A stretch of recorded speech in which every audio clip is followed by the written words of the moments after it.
For more on the shootings and what measures may be needed to prevent a similar tragedy, we're joined by Pastor David Alexander Bullock in Detroit.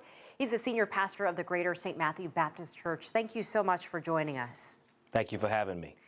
Pastors, violence at churches and other places of worship have happened for decades, not just in the United States, but around the world. But I'd like to get your thoughts on what happened in South Carolina and how do you prevent something like this from happening again?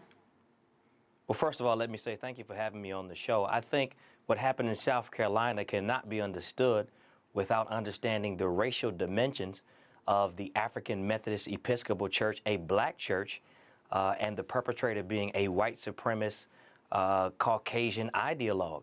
He went to that church not just to disturb a sacred space, but to disturb a black sacred space. He is noted as saying that African Americans are taking over the country. African Americans are raping white women. He wants to start a civil war. And so as we understand and pull back the layers of this is not just about church safety. This is about black church safety in the United States of America. And as we think about Eric Garner, Trayvon Martin, Mackenzie Cochran, and so many others, Freddie Gray, we're now seeing that being black is hazardous to your health in the United States of America. And so we must deal with security in the church, but we must deal with safety for African Americans in America as well. Well, let's talk about safety in the church. New York City and Boston have called for tighter security at places of worship. The mayor spoke out today, Mayor de Blasio. How do you feel about security at churches? We're already seeing some security measures at some of the larger churches around the country, and we saw from that surveillance video that helped identify the suspect that was obviously taken from the church. Do you think we'll see a day when there will be metal detectors before prayer? Or do you think that security measures will turn people off from attending church? Unfortunately, I think we are coming fastly to a day where there will be metal detectors at every church door. You'll be check coming in and check going out. TSA may expand to churches. Who knows? We're already seeing this in schools. Unfortunately, the threat is becoming too high. Whether it's a domestic issue, a racial issue, or if it's just a poverty issue where thieves are trying to break in and steal, the fact of the matter is that church parishioners are unsafe. We saw a Sikh temple in Wisconsin attacked. We've seen churches burned and going back to the 60s, churches bombed. Ultimately, we're going to have to beef up security. I think you will see metal detectors.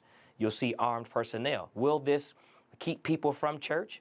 I'm not sure. I think initially some people will be shocked. It will be intrusive. It will be strange.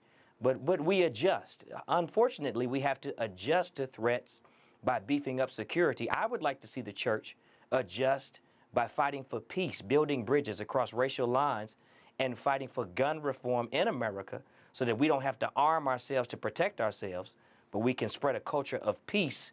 And maybe if we spread the peace, everybody won't have to buy peace. Well, the U.S. president did mention gun control briefly in his message to the United States people earlier today. Are stricter gun laws the answer? Because we had the Newtown massacre where you saw dozens of kindergartners killed by guns. Nothing happened there. So what makes anyone think that something could happen after this? I think stricter gun laws are a piece of the solution. Again, buying ammunition online, super weapons, automatic weapons, AK-47s in that case of Aurora, Colorado. We strive for and try to promote laws that protect our children and our sacred places. In this case, we'll have to see. We've seen in the news media that potentially his parents or grandfather bought him a firearm. Not sure if that firearm was used in this case. A very young perpetrator, 21 years old. Where did he buy the gun? Where did he get the ammunition? Was there anybody else a part of the plan? I mean, all of these are questions that have to be answered as the investigation continues. But I do think stricter gun laws are a piece of the solution. But I ultimately think we need to begin to foster peace. In the city of Detroit, for instance, you have a chief of police telling people that the police department cannot protect them.